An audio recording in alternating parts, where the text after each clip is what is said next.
Hoje eu trago para vocês um pouquinho do assunto que é o canto coral. O que é o canto coral?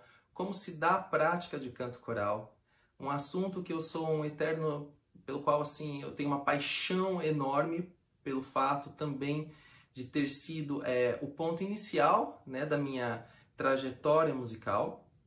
Eu me lembro que eu tinha 13 anos quando eu entrei para o coral da igreja católica, né, da Catedral de Jaboticabal, sob a regência da professora Tucci, e eu não tinha noção alguma de música, né? Eu simplesmente gostava de cantar. Acredito que ela enxergou em mim algum potencial artístico para ter me convidado, né, para participar do coro. E a partir dali, depois da minha entrada, alguns anos após, eu pedi para que a regente, né, a professora Tucci, me ensinasse a ler a partitura. Foi quando eu comecei a enxergar a música de uma maneira mais técnica, né? Então, a partir dali, de todo essa iniciação, digamos assim, de uma forma mais amadora na música, foi a porta assim de entrada para que um mundo musical assim se abrisse para mim e que um mundo assim no qual eu entrei de cabeça, né? E me dediquei muito. E foi onde começou toda a minha carreira musical, né? Então hoje eu vou falar para vocês um pouquinho sobre o canto coral, que é assim, como eu falei, né? Além de toda essa importância emocional para mim, é uma paixão assim que eu levo para a vida inteira, né?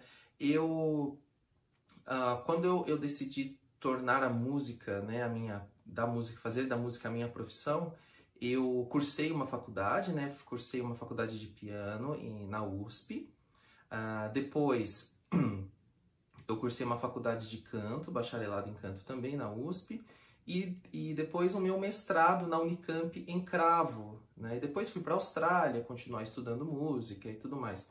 Então, assim, por mais que eu não tenha feito uma graduação específica, eu até desconheço se existe alguma universidade brasileira que ofereça um curso de graduação em canto coral, desconheço, mas tem regência, né? Regência que abrange a regência coral, isso tem, mas faculdade de canto coral eu acredito que não tenha, né? Mas por mais que não tenha sido uma faculdade muito específica, né? O canto coral ele sempre esteve na minha vida. Ele sempre fez parte da minha trajetória e ele e sempre vai ser uma grande paixão para mim. Então, quando eu entrei na Itan Santa Cecília e logo de início me foi oferecido, né, a regência do coro, e eu fiquei muito contente. Foi um presente assim dado pela direção para mim e uma grande responsabilidade entregue nas minhas mãos, né?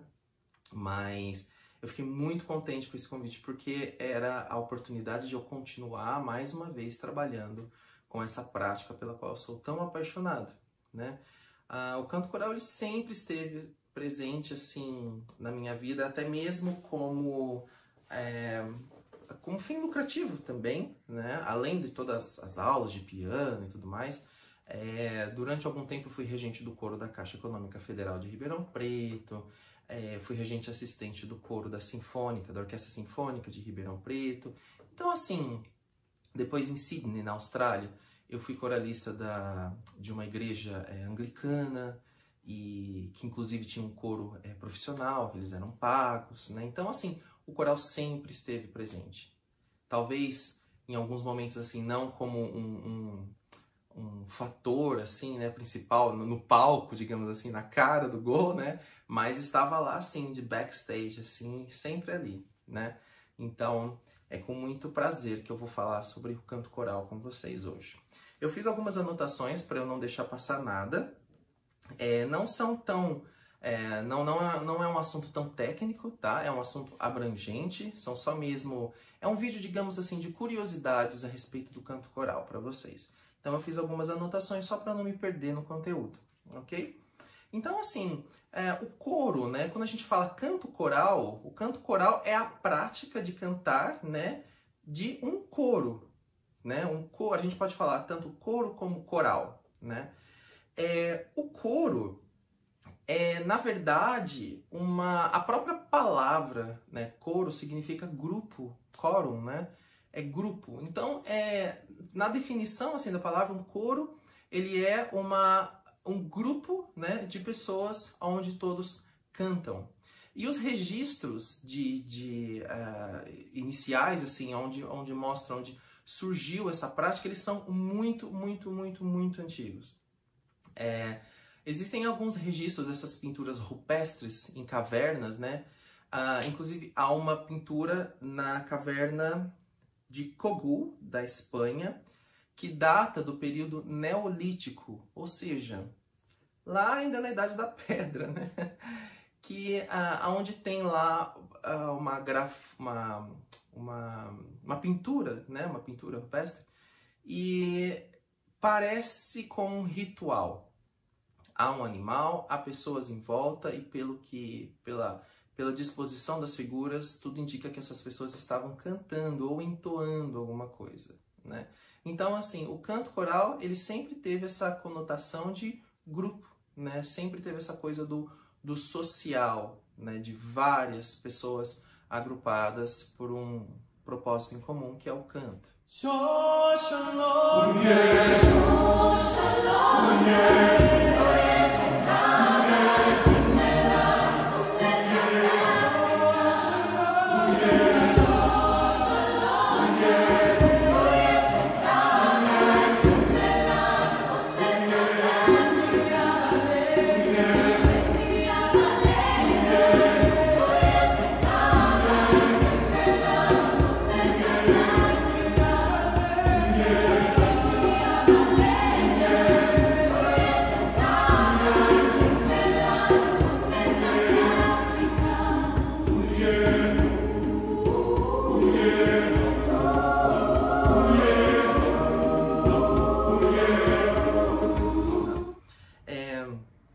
Depois, o canto coral, visto mais, digamos assim, com olhares mais sérios, mais acadêmicos ou mais profissionais, talvez, né?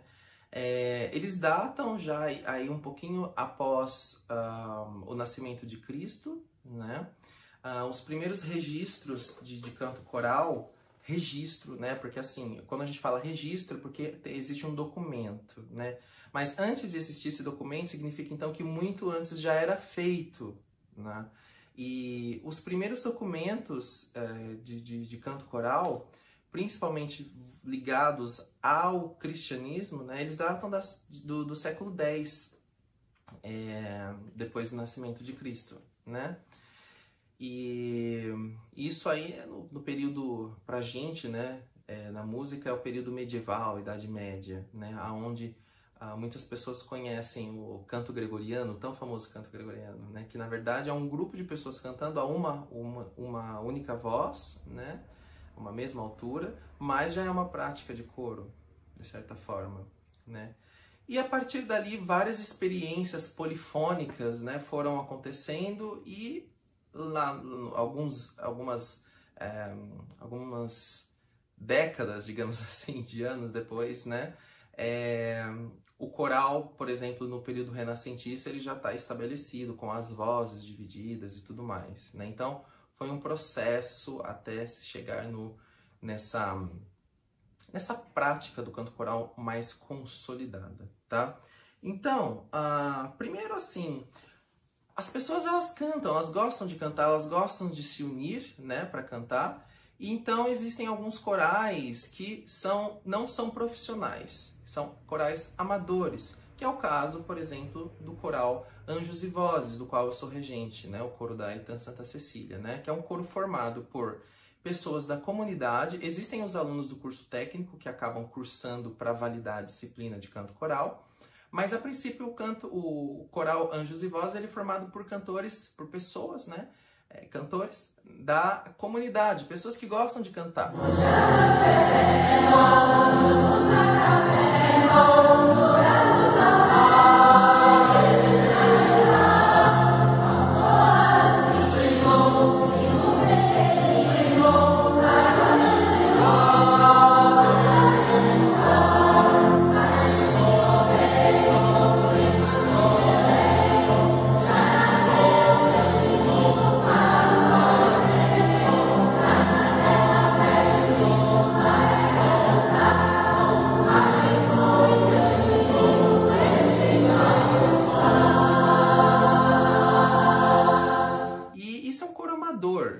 diferença entre um coro amador e um coro profissional? Normalmente um coro profissional, ele é sustentado, né? Ele é pago por alguma instituição, seja uma orquestra, alguma instituição pública, né? Onde os cantores recebem um salário para cantar. Enquanto o coral amador, as pessoas não recebem, né? Mas desenvolvem trabalhos tão lindos e tão importantes quanto um coro profissional. A diferença é que, normalmente, no coro profissional, você tem lá cantores de formação, cantores que têm uma leitura de partitura impecável, como, por exemplo, o coro da USESP, né, da Orquestra Sinfônica do Estado de São Paulo.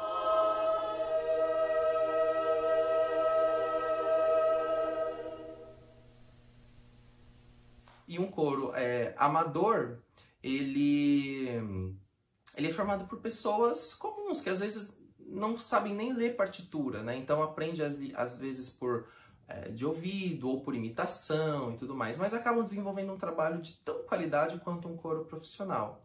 Então, não é de bom grado fazer um juízo de valor quando a gente fala assim, coral amador, coral profissional. Não, são simplesmente categorias diferentes.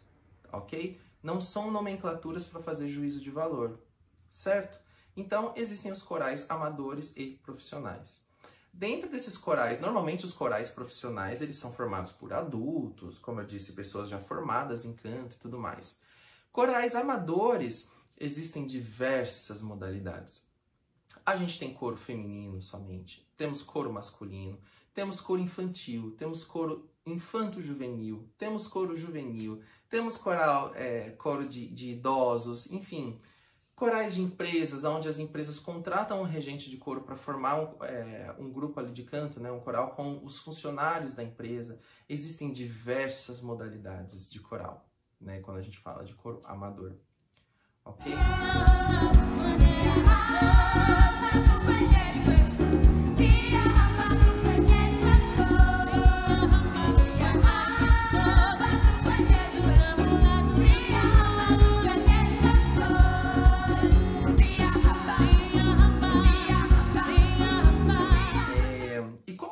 Forma, né, um coral, como que ele é constituído? Um coral, ele é normalmente dividido em 4 naipes, que são 4 naipes baseados nas classificações vocais das pessoas, dos cantores.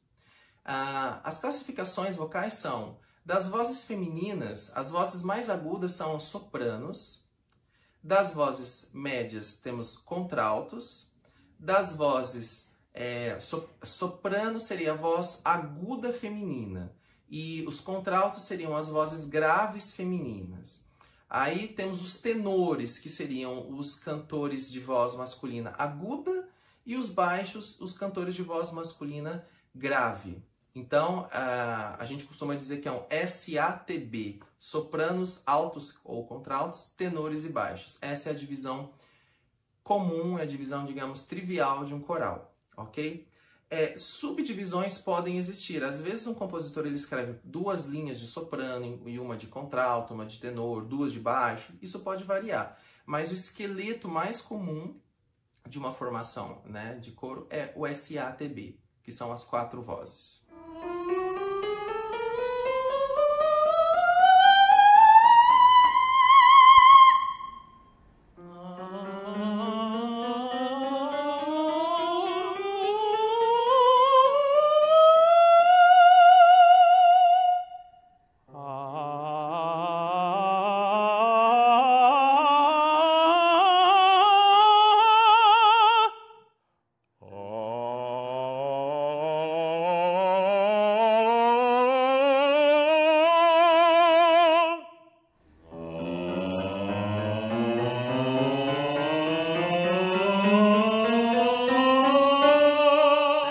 São as classificações do naipe.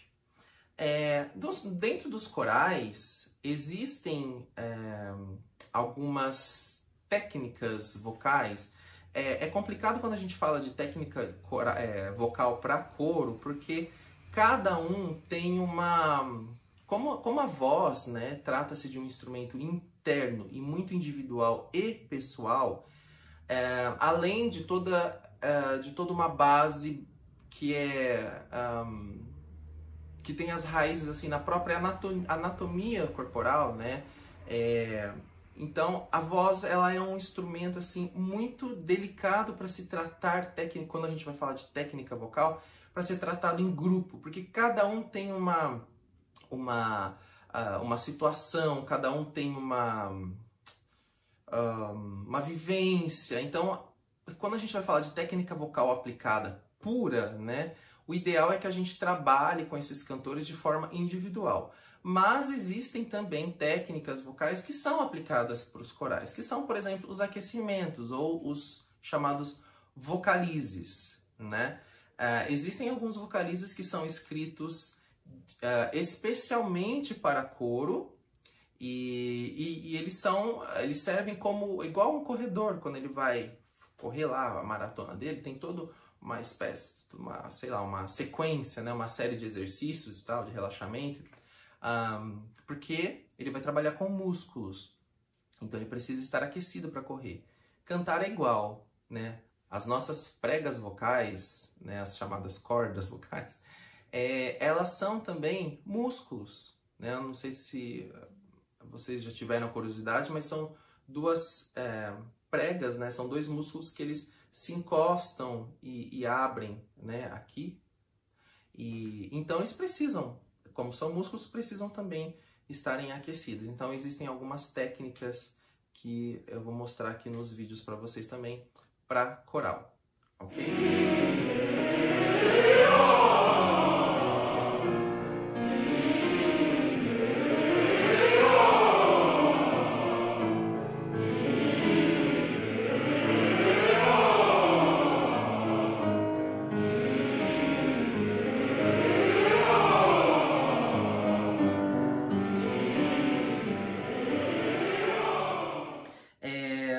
A importância de um regente coral, né?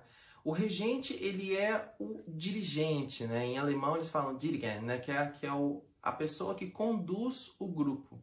É necessário, muitas vezes, porque como estamos tratando de muitas pessoas, né? Cada um tem um ritmo diferente, cada um tem um tempo diferente. Então, é preciso uma figura única ali na frente desse grupo para alinhar tudo isso, né? Todas as questões de timbre, afinação, tempo, enfim, todos os arremates, todos os detalhes que precisam ter, né, para uma peça coral soar bem.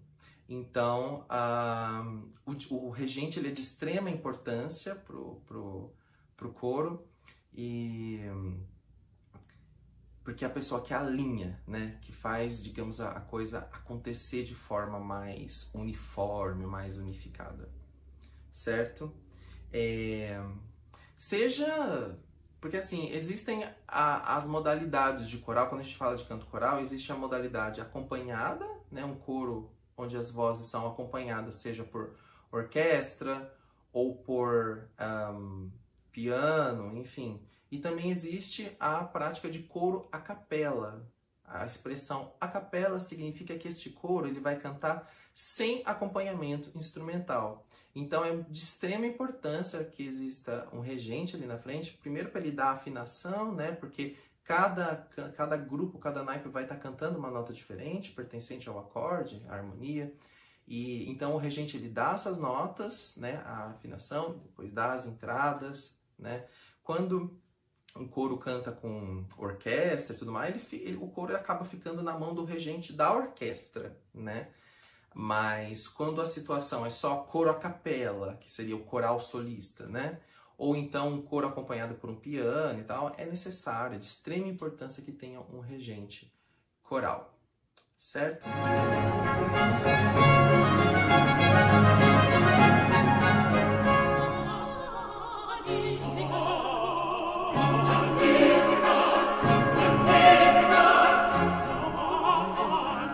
Então, esta foi, assim, de forma muito básica para vocês o que é o canto coral. E aproveito para dizer que o Coral Anjos e Vozes da Itança Santa Cecília está de braços abertos para receber. Agora, nesse período de pandemia, é um pouco complicado, porque anda tudo mais difícil, né? Mas passando esses tempos escuros, né, o Coral Santa Cecília, Coral Anjos e Vozes da Santa Cecília sempre estará de braços abertos para as pessoas que quiserem cantar, porque cantar é algo que é para todos, né? Às vezes as pessoas têm um certo receio de, será que eu tenho a voz boa? Será que eu sirvo para aquilo? Será que eu não vou estragar? Não, não vai. O que precisa ter é só ser afinadinho, né? Mas às vezes você acha que você é desafinado e na verdade você não é desafinado. Então é muito importante, procure o regente, né, do coro, seja o Anjos e Vozes, no caso sou eu o regente, ou algum outro coral, né? Procure o regente e peça, me ouça, veja se eu sou afinado, veja se eu tenho condições de entrar pro coro. E abracem essa causa, porque um coro, além do desenvolvimento musical das pessoas, o coro ele também desenvolve um sentimento ali de fraternidade, porque aquilo acaba se tornando uma família. Todos se ajudam, todos se apoiam, né? Aliás, o coral ele tem essa função, digamos, social também, que é de unir as pessoas, de unificar, enfim. Então, se vocês têm a oportunidade de participar de um coro, abracem, porque é muito importante, é muito gostoso, é muito gratificante depois de todos aqueles ensaios ver o resultado final, né? Aquela peça soando tão bonita. E, enfim, espero que eu tenha falado do canto coral de uma forma que dê para vocês entenderem e que vocês tenham apreciado todos os exemplos musicais que foram dados aqui nesse vídeo. Um grande abraço e até mais!